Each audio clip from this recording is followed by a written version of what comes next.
welcome back to Follow Me Fit. I am so sorry I have not been updating, but life kind of caught up with me last week and knocked me out of my Follow Me Fit, Get Healthy little bubble that I had put myself into. Last week, Ava graduated Head Start, which was so excited, and she was so happy about it. But with that going on and Follow Me Fit, I got sinusitis, and it's terrible. Hopefully I'm saying this right, but it's basically this sinus infection. And when it hit me so hard like that, and it feels like my head is about to explode from the pressure. I already knew what it was. So I took some medicine, and then I woke up the next day, and I think I was really so excited for Ava's graduation that I totally like pushed it out of my mind because I got dressed, I put my makeup on, I got everything done. Yay! Yay, Ava! Oh, she... Yay!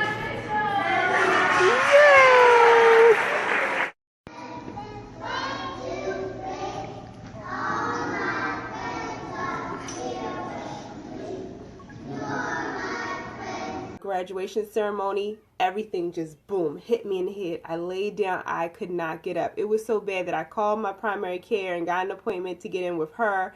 So with me having taken, worked out Tuesday, me taking Wednesday off, Thursday I got the earliest appointment I could get in.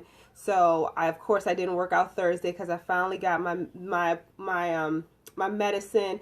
Had to wait till like towards the end of the day to get it filled. So that took me off Thursday, Friday, you know, still not really feeling myself.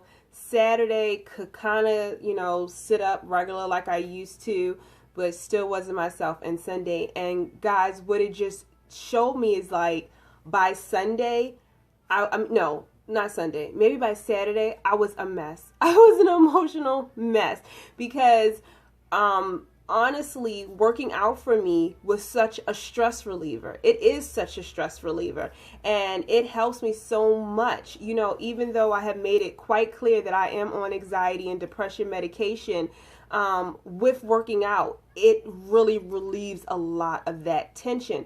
So even though I really was taking my medicine, maybe not as on time as I usually do, because like I said, I had myself in this little bubble. I worked out at a certain time, I took my medicine at a certain time, I ate at a certain time, like everything was so strict. And it was working for me. I felt amazing. Like this is the best I've felt in a long time. But once I took myself out of that bubble and I didn't have that boom, wake up at a certain time, eat at a certain time, work out at a certain time, it hit me, and it hit me hard.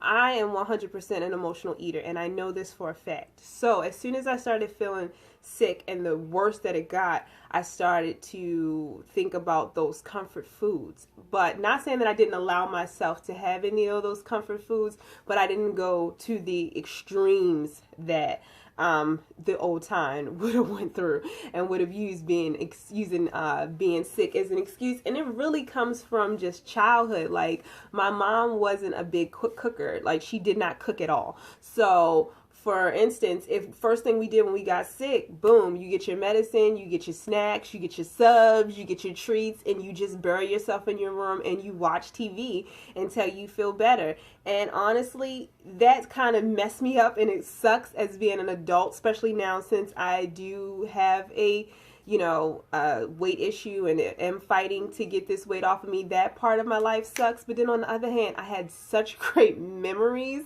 that, I can't desperately blame her for that. But I wish I just had more of a balance. So that's something that I'm going to do with my kids. I am going to let them know, hey, you're not feeling good. Let's get something to make you feel better, but it won't just be food, or if you're not feeling good, maybe we'll get yogurt, maybe we don't have to get ice cream, soda, a sub, pizza, we don't have to get everything. The emotional eating, because it's not just going to go away. It's not just going to go away because you have told yourself it's going to go away. It's not. I was fine until I wasn't fine.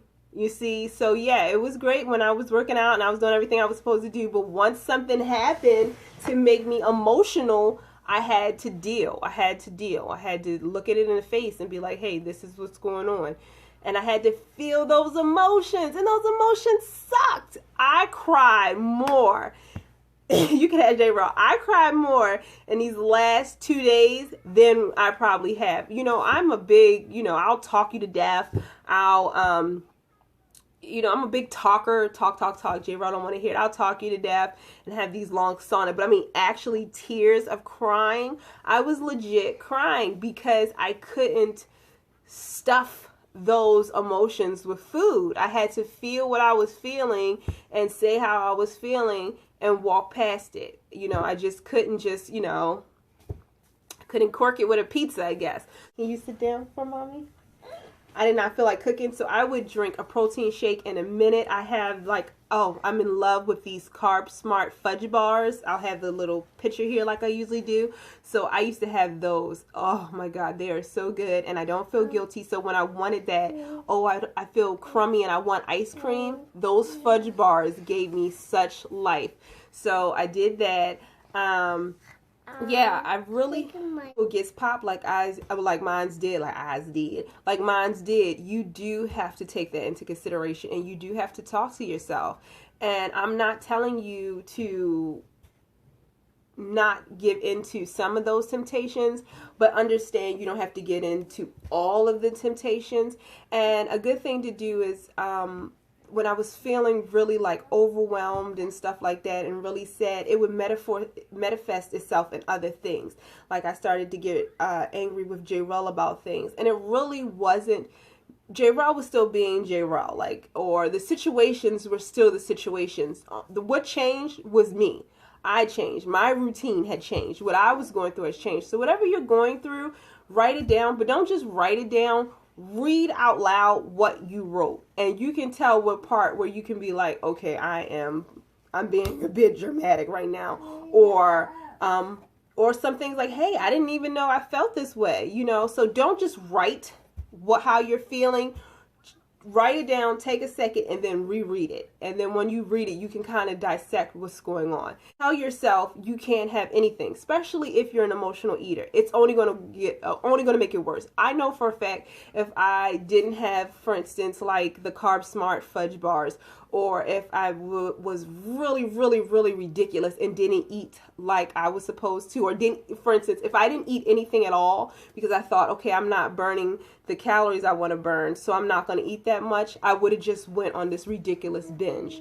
You know, I just know these things by myself. So to your own self, be true. If you're going through this Follow Me Fit journey where you're still trying to figure out where you are and what's going on, you really have to be truthful to yourself. So I had to be truthful to myself and understand that this was me, and my little bubble got popped. I know I keep saying that, but my world got shook up. So I had to deal with it, and I had to deal with it in the best way I could at the moment. So I did not eat a lot at night. You know, I've talked about that on in another video, that I eat in the middle of the night.